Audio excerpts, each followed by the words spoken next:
E aí, pessoal? Bem-vindos a mais um Deep Dive. É isso aí.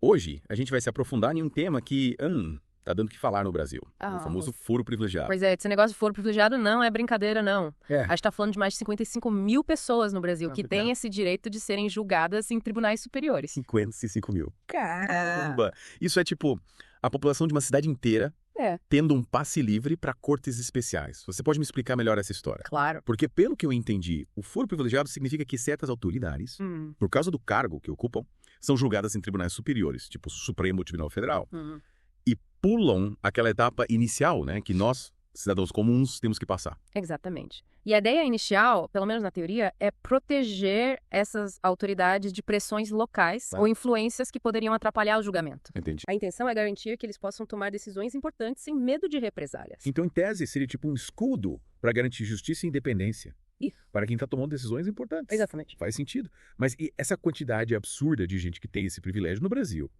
Me explica isso melhor. E que a coisa complica. Em democracias mais consolidadas, esse privilégio costuma ser restrito a um número bem pequeno de figurões, tipo o presidente ou o primeiro-ministro.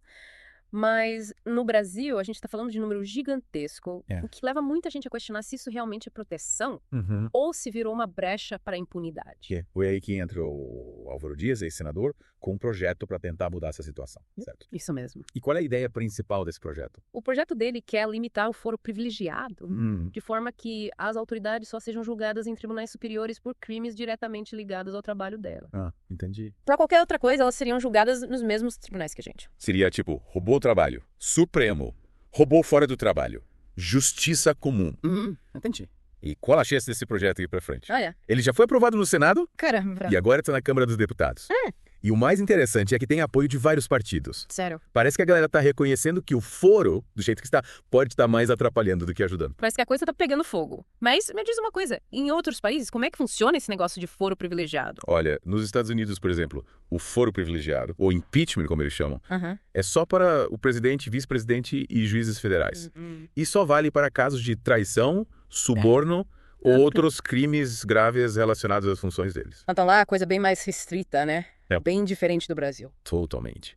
Na Europa também, em países como França e Alemanha, a ideia é parecida. Só uns poucos manda-chuvas têm esse privilégio e ele está diretamente ligado às ações que eles tomam como autoridades. Não é um escudo para a vida pessoal. Caramba, eles colocam o Brasil como exceção, né? Com certeza. E essa diferença toda levanta um questionamento importante. Será que esse foro privilegiado tão amplo não está atrapalhando o combate à corrupção aqui? Afinal, a gente sabe que isso é um problemão no Brasil, que afeta a vida de todo mundo e desvia recursos importantes. Faz sentido. Se um político corrupto sabe que pode se livrar de um julgamento mais rigoroso por causa do foro, ele pode se sentir mais à vontade para continuar roubando, né? Exatamente. E aí a gente entra num ciclo vicioso. A corrupção aumenta, a impunidade rola solta e a população fica cada vez mais descrente da justiça. E essa história de foro privilegiado se conecta também com a discussão sobre privilégios políticos em geral, né? Altos salários, aposentadorias especiais, benefícios que a gente, meros mortais, não tem acesso. Me parece que o foro é mais um exemplo dessa distância que existe entre os políticos e o povo. Sem dúvida. É como se existisse um muro separando quem está no poder do resto da população. E essa percepção de privilégio só aumenta a desconfiança e a frustração das pessoas. Afinal, a gente espera que os políticos estejam lá para nos servir e não para se beneficiarem de forma desproporcional. Verdade.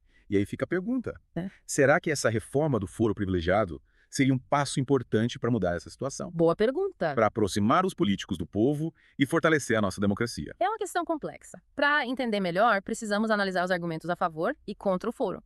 E quais as possíveis consequências dessa reforma. E é isso que a gente vai fazer na segunda parte do nosso Deep Dive. A gente vai se aprofundar nos impactos, nas diferentes perspectivas. Isso aí. E em como essa mudança pode afetar o futuro do Brasil. Fica ligado. Fica ligado. E por falar em consequências, acho que é importante a gente destacar o apoio que o projeto do Álvaro Dias tem recebido. Não é só uma ideia de um grupo isolado. Políticos de diferentes partidos têm se mostrado a favor da mudança. Como se fosse um consenso de que o foro privilegiado do jeito que está precisa ser repensado. Então não é uma briga de esquerda contra a direita. Exatamente. Parece que essa questão toca em algo mais profundo. Que vai além das ideologias partidárias.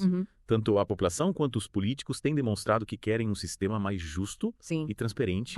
E o foro privilegiado do jeito que está parece um obstáculo para isso. Mas você mencionou que em outros países o foro funciona de um jeito diferente. Sim. pode dar uns exemplos mais concretos para a gente entender melhor. Claro. Na França, por exemplo, o presidente da República só pode ser julgado por crimes cometidos no exercício da função, depois de um processo bem específico que envolve o parlamento. Entendi. E na Alemanha, o foro privilegiado é ainda mais restrito, se limitando a pouquíssimos casos. Então, é diferente do Brasil, né? Aqui parece que o foro virou um privilégio generalizado. É. Me explica uma coisa, se essa reforma do foro for aprovada, o que muda na prática? Como as coisas vão funcionar? A mudança seria enorme. Imagina só, milhares de pessoas, incluindo políticos e juízes, deixariam de ter acesso automático ao Supremo Tribunal Federal. Caramba. Se cometessem crimes comuns sem relação com o cargo, seriam julgados como qualquer outra pessoa. Seria tipo foro privilegiado só pra quem realmente precisa, né? Isso. Mas me diz uma coisa, não existe o risco de essas autoridades sofrerem pressões. Ou até mesmo ameaças se forem julgadas em instâncias inferiores. Afinal, essa era a justificativa inicial pro foro certo. Proteger quem está em posição de poder. É um ponto importante e que gera bastante debate. Sim. Quem defende a reforma argumenta que o sistema judicial brasileiro evoluiu bastante e que existem mecanismos para garantir a segurança e a imparcialidade dos julgamentos em qualquer instância. Então seria tipo um upgrade na justiça, garantindo que todo mundo, independente do cargo ou poder, seja julgado de forma justa e igual. Exatamente. A ideia é fortalecer o Estado de Direito e garantir que a justiça seja aplicada de forma igual para todos. Afinal, vivemos em uma democracia onde todos devem ser iguais perante a lei. E como essa reforma impacta, por exemplo, no combate à corrupção? Se a reforma for aprovada, a expectativa é que os processos contra políticos e autoridades acusados de corrupção sejam mais ágeis e eficientes. Sem o foro privilegiado, os casos seriam julgados em instâncias inferiores, o que poderia reduzir a burocracia e acelerar as investigações. Faz sentido. Mas e os casos que já estão em andamento no Supremo? O que acontece com eles? Essa é uma questão que ainda está sendo debatida pelos especialistas. Entendi. Uma possibilidade é que os processos que já estão em andamento no Supremo continuem lá. Mas os novos casos, sem relação com o cargo, sejam direcionados para a justiça comum. Seria uma forma de garantir uma transição mais suave, né? Isso.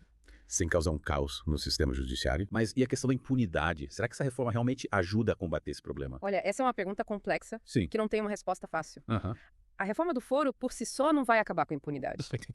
Mas pode ser um passo importante para criar um sistema mais justo e transparente, onde todos sejam responsabilizados pelos seus atos, independente do cargo que ocupam. Entendi. Então, no final das contas, essa reforma do foro privilegiado é só a ponta do iceberg, né? Uma parte de um debate muito maior sobre como construir um país mais justo e igualitário, com menos privilégios e mais oportunidades para todos. Com certeza. A discussão sobre o foro nos leva a questionar os privilégios enraizados na nossa sociedade, a desigualdade social, a falta de acesso à justiça para muitos brasileiros. Sim. É um debate fundamental para repensarmos o modelo de país que queremos construir. E o que a gente pode esperar do futuro em relação a esse debate sobre o foro privilegiado? Acho que a gente vai ver esse assunto sendo discutido cada vez mais, tanto pela sociedade quanto pelos políticos. A pressão por mudanças é grande e o Brasil está em um momento de transição buscando consolidar sua democracia e fortalecer suas instituições. Exatamente. O debate sobre o foro privilegiado é só o começo de uma conversa muito importante que o Brasil precisa ter sobre justiça e igualdade e o futuro da nossa democracia. E para finalizar essa parte do nosso Deep Dive, qual a mensagem principal que você deixa para o nosso ouvinte? Acho que a principal mensagem é: fique atento. Acompanhe o debate sobre o foro privilegiado. Informe-se sobre as diferentes posições, forme sua própria opinião e participe da construção de um Brasil mais justo e democrático. Fica ligado. Eu acho o ponto central dessa discussão toda sobre foro privilegiado é que não se trata apenas de detalhes técnicos da lei, mas de um reflexo daquela distância que a gente já comentou entre quem está no poder e o cidadão comum, né? Com certeza. Esse foro, com essa aura de tratamento especial para a elite, acaba virando um símbolo dessa divisão, né? Alimenta aquele sentimento de frustração. E de, para político pode. Principalmente num país que luta contra a corrupção e a desigualdade. Então, mesmo que a reforma não passe, só da gente estar tendo essa conversa já é um passo importante. Sem dúvida. É como se a gente estivesse tirando a poeira de um assunto importante e colocando ele na mesa para ser discutido. No fundo, essa discussão toda nos leva a pensar que tipo de sociedade a gente quer construir no Brasil. Uma em que certos indivíduos estão acima da lei ou uma em que todos, sem exceção, têm que prestar conta. Essa é a pergunta de R$1 milhão. Não é só sobre procedimentos legais, mas sobre valores, sobre o que a gente acredita como sociedade. Exatamente. E por isso que o resultado desse debate, seja qual for, vai ter um impacto enorme no futuro do Brasil, né? É como se a gente estivesse mandando um recado, não só para os políticos, mas para o país inteiro sobre o que realmente importa: justiça, transparência e igualdade para todos. E chegando ao final do nosso Deep Dive, continue pesquisando, continue se informando e vamos acompanhar juntos o que o futuro reserva para o Brasil e para esse debate tão importante. Valeu pela companhia.